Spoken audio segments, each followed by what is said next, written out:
ত্রিমুখী রুদ্রাক্ষের গুণাগুণ সম্পর্কে জেনে নিন। কর্মক্ষেত্রে সিদ্ধিলাভ যে কোনো চেষ্টায় হয়ে থাকে। অনুকূল সাধনার দ্বারা প্রাপ্তি, বিদ্যার্জন ও জ্ঞান লাভ ইত্যাদির বিষয়ে তিনমুখী রুদ্রাক্ষ ভীষণ তাড়াতাড়ি ফল প্রদান করে থাকে। বিশেষভাবে জানা গেছে যে এই রুদ্রাক্ষ ধারণকারী ব্যক্তি রোগগ্রস্ত হলে তাড়াতাড়ি তার রোগ আরোগ্য হয়ে থাকে। এবার ত্রিমুখী রুদ্রাক্ষের গুণাগুণ জেনে নেওয়া যাক।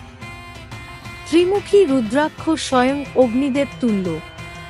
যদি কোনো শিবভক্ত ত্রিমুখী রুদ্রাক্ষ মস্তকে ধারণ করে তাহলে তার সকল প্রকার দুঃখ ও সমস্ত পাপ ধ্বংস হয়ে যায়। কর্ণ, কণ্ঠ, উদরে শিব, বিষ্ণু ও ব্রহ্মার বিভূতি আছে। মুনি ঋষিগণ বলেছেন যে রুদ্রাক্ষ ধারণ একটি মহাব্রত।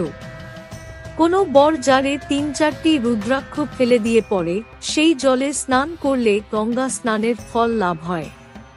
যেমন সকলের শ্রেষ্ঠ বিষ্ণু, গ্রহদের মধ্যে সূর্য, নদীর মধ্যে গঙ্গা, মুনিদের মধ্যে কশ্যপ, অশ্বের মধ্যে উচ্চৈঃশ্রবা, দেবগণের মধ্যে মহাদেব, দেবীদের মধ্যে দুর্গা, তেমন সকল রুদ্রাক্ষের মধ্যে ত্রিমুখী রুদ্রাক্ষ সর্বশ্রেষ্ঠ।